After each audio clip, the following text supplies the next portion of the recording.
72 heures après les attaques, quelle est la situation à Bamako, mais aussi dans les villes qui sont touchées par les attaques?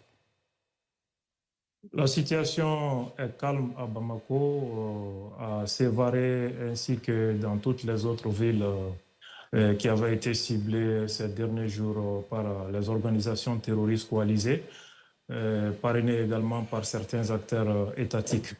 Hormis la région de Kidal, où la riposte de l'armée s'organise et est déclenchée quelque part avec les forces de frappe de l'armée de l'air. Toutes les situations sont globalement sous contrôle, comme l'a dit le chef d'état-major de l'armée.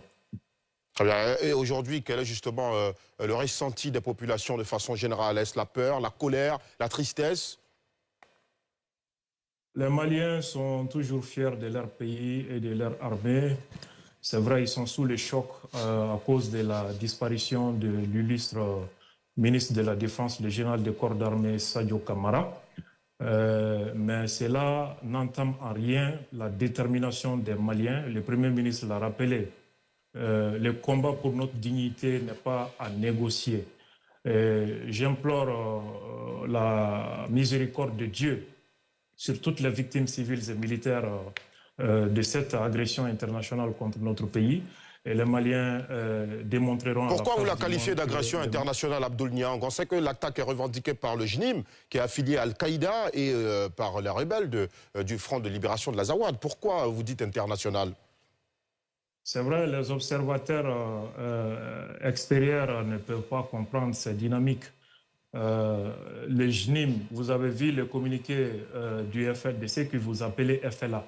FLA, c'est l'ancien MNLA, qui est le partenaire de la France et de l'aménagement. C'est écrit dans leur texte et ils l'assument depuis 2013 jusqu'à leur expulsion de notre territoire. C'est la réalité que beaucoup ne comprennent pas et ils font des analyses à côté.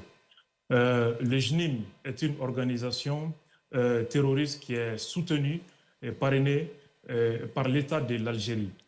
Donc, ces organisations terroristes ne sont que des proxys qui agissent au nom d'un État qui ne peut agir publiquement et ouvertement. Ce sont des accusations particulièrement graves, Abdoul Niang.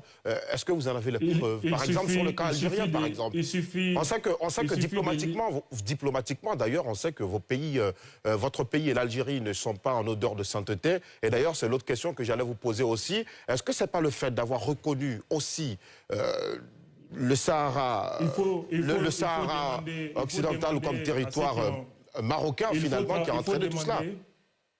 Il faut demander à ceux qui ont travaillé dans l'aménagement. Les soldats ivoiriens ont travaillé dans l'aménagement. Le MNLA est un partenaire de l'aménagement et un partenaire de la France. Les documentaires existent pour attester de cela.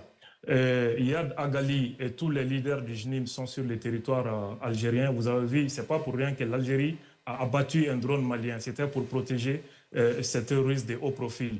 En 2016, le journal Le Monde a écrit que Yad Agali était dans un hôpital à Tamaracet. Aujourd'hui, vous reconnaissez que l'Algérie a abattu un drone malien. À l'époque, il avait été dit que le drone s'est écrasé, officiellement. Mais ils ont dit qu'ils ont abattu parce que les drones avaient franchi leur territoire.